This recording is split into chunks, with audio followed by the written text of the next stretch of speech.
Hi Scorpio! Kamusta? Ito po si Divine Tarot 888 for your December kapalaran para sa mga Scorpio General Love Reading. Tingnan natin ang energies connected sa'yo ngayon. So, kamusta kayo guys? Comment present para alam kong nanonood kayo. Scorpio, may na-ready na akong mga cards dito. You have someone here who loves you truly. Tunay kanyang mahal, Scorpio. Pero anong nangyari? Mukhang may pag-aaway kayo, nagtalo kayo, at or may nasabi ka na talagang nasaktan siya. Very emotional. Baka may kadikang water sign, Cancer, Pisces, or Scorpio. Although this can be any sign, meron ding air sign dito, Gemini, Libra, or Aquarius. So, alam mo, huwag ka na dito sa taong to kasi niloko ka niya, nagkaroon siya ng third party. Okay, kaya naman pala. Pero, kung gusto mong malaman kung mahal ka ba nitong taong to, sabi naman dito, yes. Mahal ka naman niya eh. Oo, mahal ka niya. Okay, pero ang tanong kasi, sapat ba yung pagmamahal na yan? Kasi like I said, nakikita ko dito, nagkaroon ng cheating. Okay, or at least hindi siya naging loyal sa'yo. And minahal mo siya ng totoo. So, masakit para sa'yo yon, malaman na siya ay isa palang player. Samantalang ikaw itong divine feminine energy. You have the Empress card here. So, you know your value, you know your worth. Pero bakit nagawa niya sa'yo to? Bakit nga ba? Tignan natin. Okay. Actually, feeling niya, marami pang ibang magkakagusto sa'yo. Marami ka pang ibang options. Pero mahal ka niya eh. Ito sabi dito, consistent yung mga cards na pinapakita sa akin na minahal ka nga niya, mahal ka nga niya. And samantala ikaw, lagi kang nag-a-adjust sa kanya kasi feeling mo may kulang sa'yo na kailangan mong ayusin. Pero, ang tanong, ikaw ba talaga yung problema or baka siya yung problema? Nagmahalan naman kayo, pero meron din kasi dito na magkaiba kayo ng ugali, tsaka mukhang merong gumugulo sa isip nitong taong to. Meron siyang mga addictions, actually. So, yung mga addictions niya, yan yung dahilan kung hindi kayo okay, or kung naghiwalay ba kayo nitong taong to, yun yung pinakadahilan. And, yeah, medyo selfish yung nakakita ko sa kanya. Samantala ikaw, hindi ka kasi naghahabol eh. You have this Queen of Wands energy na you attract, you don't chase. So, naging kampante siya. Kasi akala niya lagi ka andyan. Pero on your end naman, akala mo kasi serious siya sa'yo eh. Yung pala hindi. Grabe. Napaka-emotional naman ito. So, tingnan pa natin guys. Hindi ko in-expect yun ah. Okay, now we have the Emperor. So, sinasabi niya ngayon, Scorpio, please, bigyan mo ko ng chance. Okay. Paano mo ngayon haharapin ito? Tingnan natin. Oh, no. Ayaw mo na. Okay.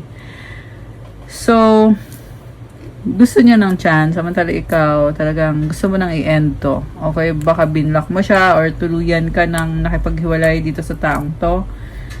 Kasi gusto mo i-heal yung sarili mo. You know your worth and you know what is right. Very opinionated ka.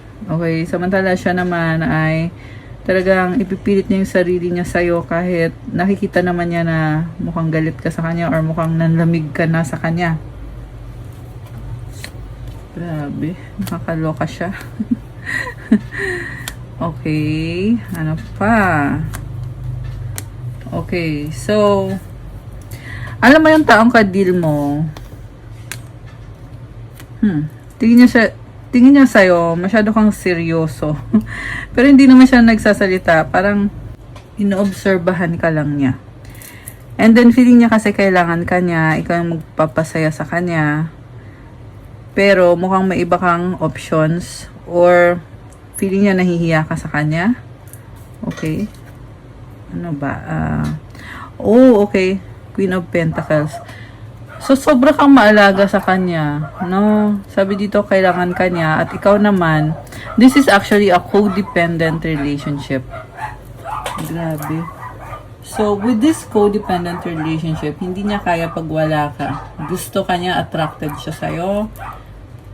At ikaw yung nagpapasaya sa kanya.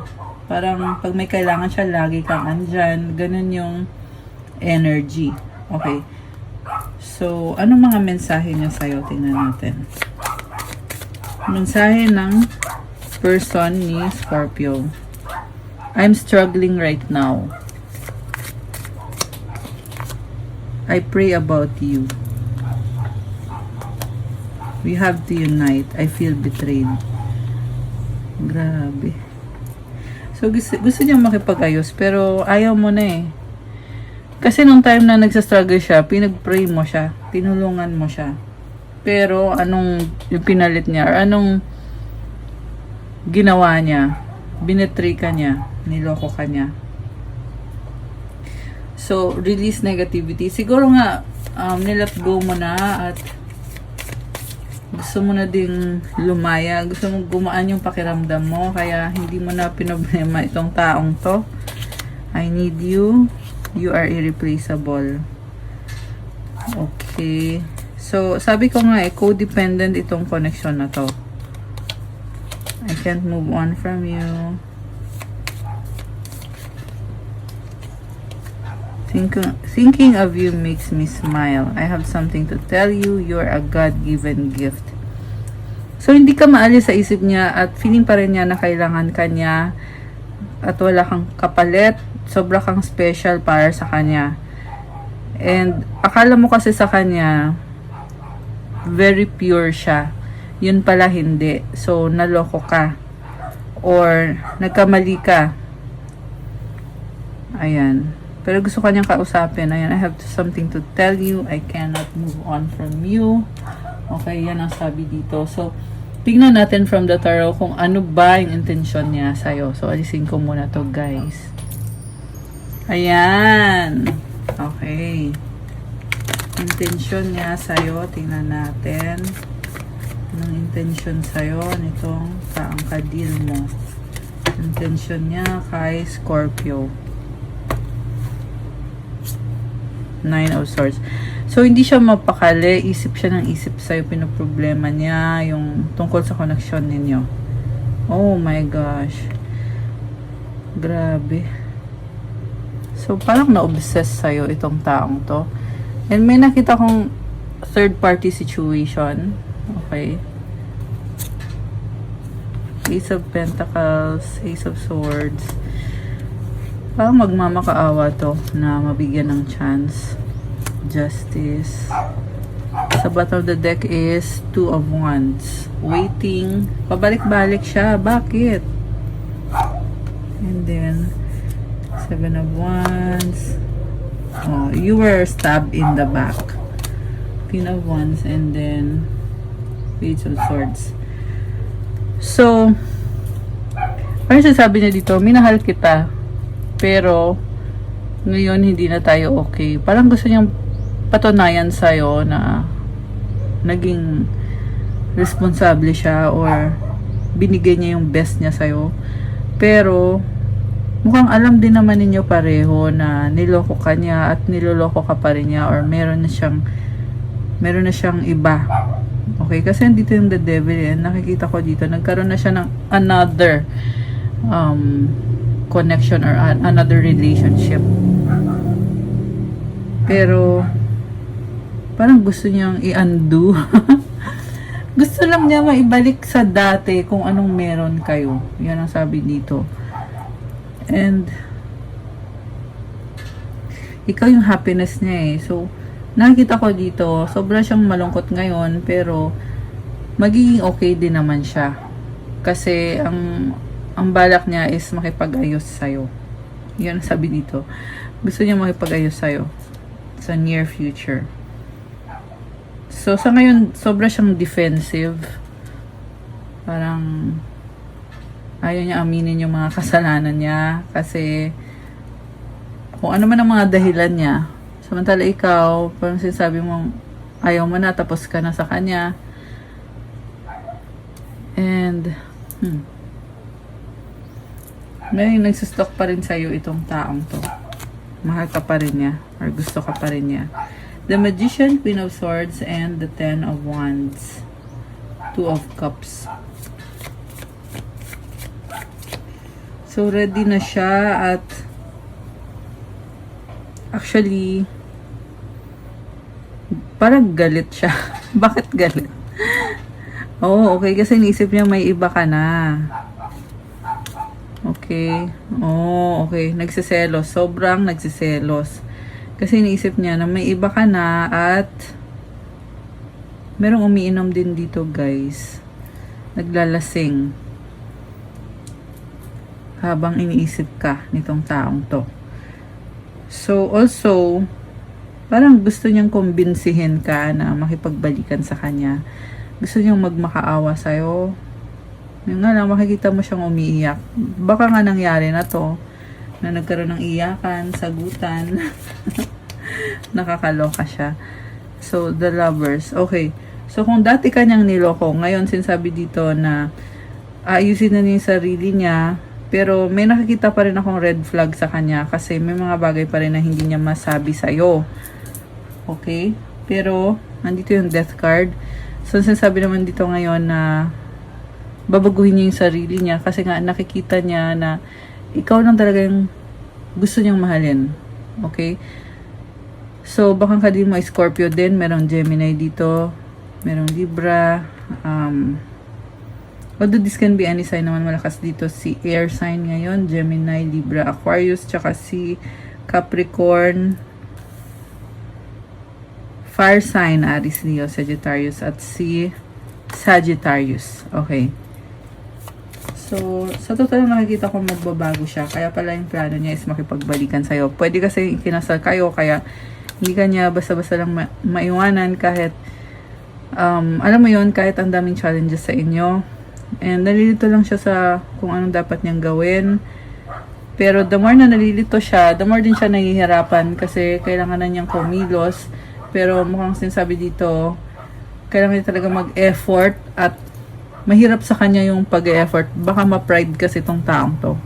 Kaya parang hirap na hirap siyang mag-effort para makipag-usap sa'yo or para sabihin sa'yo yung nararamdaman niya. Knight of Cups. Medyo mahihain din yung energy dito. Two of Pentacles, King of Pentacles, Nine of Wands, King of Cups. Alam mo, sabi dito, may iba din siyang responsibilidad at pagod na siya. Pagod na daw. So, pag-isipan niyo mabuti, guys. Pwede kasing dalawa yung karelasyon nitong taong to. Yeah, hindi naman to sa lahat magre-resonate. Pero meron kasi dito, may iba din siyang iniisip na options. So, isang dahilan din yung kung bakit hindi siya makamove kahit gustong-gusto na niya, kahit nasa point na siya na talagang gusto niya niyang mag-reach out sa'yo. Pero hindi siya makamove kasi may iniisip siyang ibang person na involved din siya sa other person na yon. It's either may responsibilidad siya or committed siya doon. Meron din dito na nagkaanak siya doon sa other person na yon. Parang kung pwede lang daw hatiin yung puso niya. Okay? So, pag-isipan mo mabuti kung tatanggapin mo ba tong taong to. Pero, meron kasi dito na talagang gusto nang magbago. Ayan, guys. Seven of Pentacles. Feeling niya ngayon, parang walang pupuntahan yung mga effort niya or yung paghihintay niya sa'yo.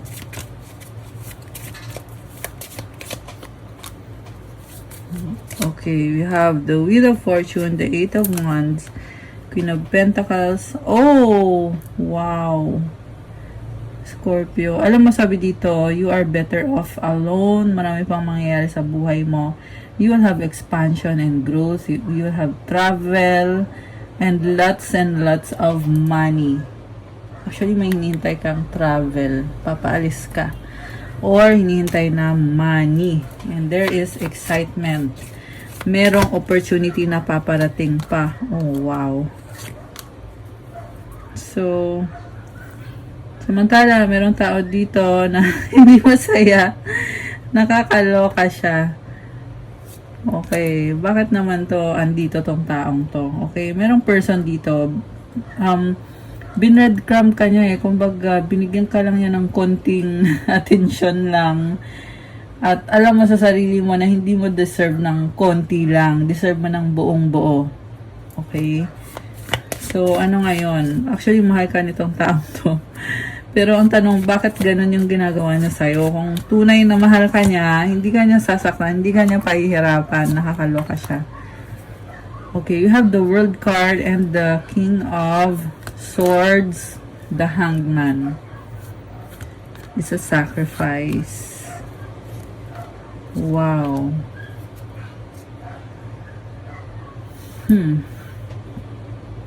So, there's a person na willing siyang ibigay lahat sa'yo. Grabe. Mahal ka nitong taong to. Willing siyang mag-sacrifice lahat para sa'yo. Emperor o Divine Masculine. Ayan, Scorpio. Pwede tong another person. Kasi may nafe-feel ako, other person to. So, ayan. Parang kinilig ako doon ah. Yan, natuwa naman ako kasi may other person dito na sobrang nagmamahal sa'yo, na willing gawin lahat para sa'yo kahit grabe, kahit mahirapan siya. Ayan, willing siya mag-sacrifice. Ito yung si the Emperor. Wow. Page of Pentacles. Okay, anong outcome for Scorpio? Oh, Eight of Wands. Page of Wands. Four of Pentacles. Nine of Cups. Okay, sabi dito, doubt. May mga doubt ka. Pero at the same time, you are moving forward with a new energy. You are looking forward to change, pagbabago. Wow. Merong legacy, merong celebration. Wow. Hierophant. So, may pag-level up sa'yo. Okay, tapan natin. May pag-level up for you, Scorpio. Alam mo, sinasabi dito, magbabago yung buhay mo. May bagong simula para sa'yo. So, ayan, I'm happy for you. Happy for you, mga Scorpio. Yeah, Scorpio din ako, kaya happy ako para sa mga kapwa. Sa mga kapwa, Scorpio. Okay, so we have the Moon, Ace of Cups, and the Sun. You will be very happy. Okay. So, anong mga message galing sa angels ni Scorpio? Tingnan natin. Alisin ko na lang muna to. Ayan. Okay. Universe, cherish. Alam mo, ikakasal ka. Remarkable. The universe is guiding you to that special person. Allow everything to take its natural course. Wow! I love it. Cherish your relationship. Notice everything remarkable in your relationship. Ayan. Wedding bells are ringing. So, ano pang mensahe ng mga angels mo? Salve Regina. So, andyan sa'yo si Mama Mary. Ayan. Si Mama Mary yan, guys. New beginning! Wealth! Oh my gosh! May pa-wealth! Scorpio! Right path! Okay? You are beautiful! Take action! Crown chakra. Last one. 111 angel numbers on the screen. Oh my gosh. So we have Proverbs 3:5-6. Trust in the Lord with all your heart and lean not on your own understanding. In all your ways submit to Him and He will make your path straight. So, magtiwala lang kay God. Kung ano man tong minamanifest mo, kung ano man tong new beginning na to, si God ang bahala sa'yo. Be thankful kay God. Tsaka tingnan mo, napaka-colorful ng cards. I love it. And then you have Hebrews 11:6, and without faith it is impossible to please God, because anyone who comes to Him must believe that He exists and that He rewards those who earnestly seek Him. So to claim this beautiful energy, comment, I have faith in God, I believe in God, kasi may reward ka. Ayan, Scorpio. Okay, isa pang message. Last one. Last message. Okay, ito, dalawa. Grabe. Detox. Uy, tatlo. Oh, wish granted. Oh my gosh. Comment, claim, wish granted, guys. And you have sacral chakra. So, go lang, Scorpio. Ang lakas ng confidence mo ngayon. May wish granted ka. Kailangan mo din mag-detox. Kailangan mo ng cleansing. Okay? So, mensahe galing sa universe. Mensahe galing sa universe for Scorpio. Okay, ito dalawa. Tapos, angel numbers. Okay. Okay, so you have 13:13 clarity.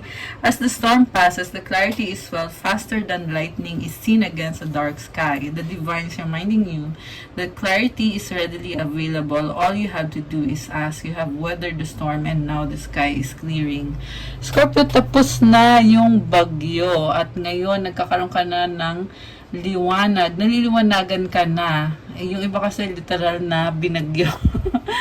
Ayan guys, so natawa ako doon, pero sinasabi kasi dito na you have been very strong. Kaya ngayon, ito, sinasabi sa'yo, tapos na yung panahon na nahirapan ka, Scorpio. Okay ka na ngayon. So, to claim this beautiful energy, i-comment yung affirmation. Comment, loving energy surrounds me and I trust that the clarity I feel is the answer I need. Ayan guys, so there is this loving energy sa paligid mo ngayon, Scorpio. So, i-claim mo na yan.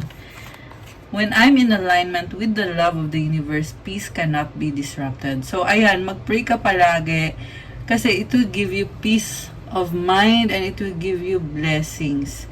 So stay aligned. Okay? And the last one, the presence of love will always cast out fear. Grabe, I love this. Kasi tingnan mo, madilim sa paligid pero may bilog na buwan. So, pag merong love, naalis lahat ng fear, lahat ng negativity, aalisin yan ng love or ng lahat ng negativity ay aalisin at mapapalitan ng positivity. Grabe. So, always stay positive, good vibes, and yeah, palaging merong love dapat. Ayan. Okay, guys! That's all for you, Scorpio, para sa yung December kapalaran. Thank you for watching. Please like, comment, subscribe, hit the notification bell. Let me know kung nag-resonate ba. Let me know also kung kilala nyo na ba ako or kung bago lang ba kayo dito para ma-acknowledge nyo na kailangan nyo ng gabay at masagap natin yung energy nyo, yung kwento ng buhay nyo dito sa mga readings natin. Kung kailangan nyo naman ng gabay, kung nag-resonate kayo at kailangan nyo ng more information, pwede kayo magpa-book ng private reading, message kayo sa akin sa Viber or sa WhatsApp. Tingnan nyo sa description box, andyan po nakalagay yung aking mga contact details. Thank you, Scorpio! I love you guys! Have a good day or night kung kailan nyo man mapanood to. God bless you all. Stay safe and see you again soon. Bye!